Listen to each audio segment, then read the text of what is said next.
Здравейте хора, аз съм Черепа, с мен са Даката и Ред Суифт и днес ще търсиме покемони или по-скоро ще ви покажем как да заловите Пикачу.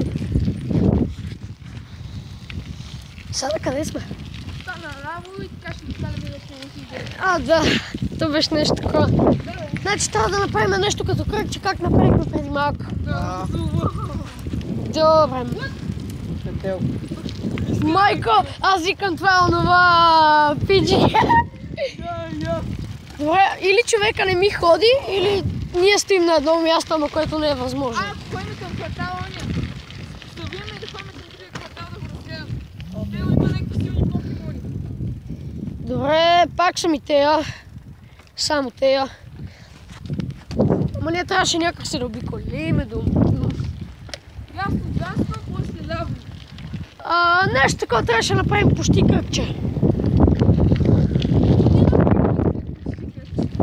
Онова там си беше друго, не завихме надясно наляво. Ама върху не...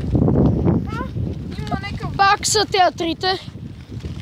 Всеки може да пика на трета или четвърта. Това ми е второто вибриране. Значи, като се го пуснах, ги имаше. После ми дойде първото вибриране, второто. И сега чакам май и трето. Не знам. Сега ще се види после. Я спрете малко. Оля ми се показа.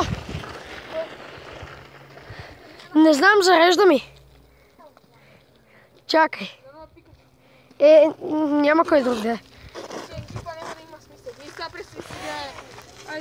Да е някакъв Райчо или тея. Аре бе, не ще да ми зареди.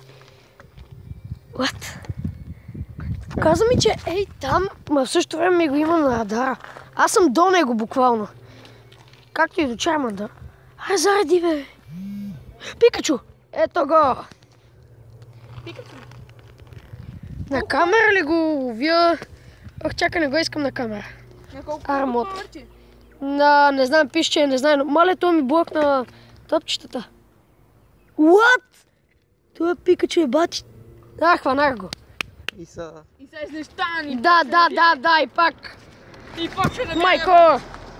2, 3. Айде готово, взехме го. Колко?